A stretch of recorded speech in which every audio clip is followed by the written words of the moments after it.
কি লাভ হইলো বলো? এই কাজের ভয়ে সংসারটা আলাদা করলাম। আলাদা করে কি লাভ হইলো?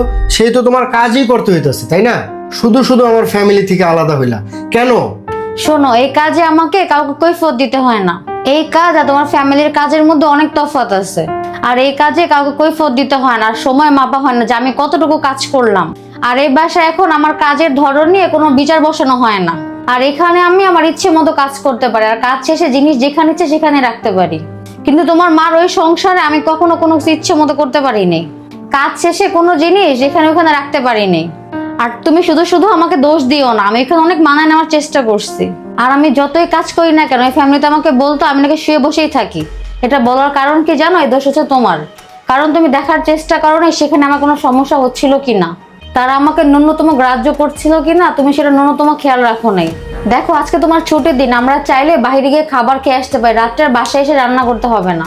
আর ওইখানে থাকলে আমি যেখানেই যাই না কেন আমাকে রান্না করে বের হতে হইতো। আমার রান্না করা নিয়ে কোনো সমস্যা নাই, কিন্তু আমি কোথায় যাই, কি করি না করি সবকিছু তাদের কৈফিয়ত দিতে হতো। এর জন্য ওই বাসায় আমি একটা মানসিক প্রেসারে ছিলাম। ওই বাসায় আমার কোনো সম্মান ছিল না। আমি যতই কাজ করতাম না কেন আমাকে নিয়ে সবাই গোল মিটিং করতো। আর এই সবকিছু তোমার জন্যই হয়েছে। আর তুমি যদি তখন সবার সামনে আমার সাইড নিয়ে একটা কথা বলতা, তাহলে আজকে এই পরিস্থিতিটা আসতো না। আর তুমি কখনো তাদের অন্যায়ের বিরুদ্ধে প্রতিবাদ করার চেষ্টাও করো নাই। আর এই জন্যই তারা আমাকে দিনের পরে দিন অবহেলা করার সাহস পেয়েছে।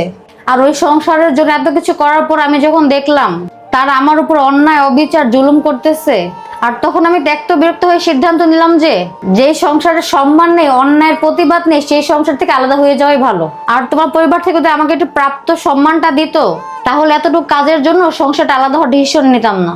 আর তোমার পরিবারের ব্যবহারটা তুমি চাইলে আমার পাশে দাঁড়িয়ে ঠিক করতে পারতা, কিন্তু তুমি তা কখনো সাহস করো নি। আর এর জন্যই আমি আলাদা হয়ে গেছি।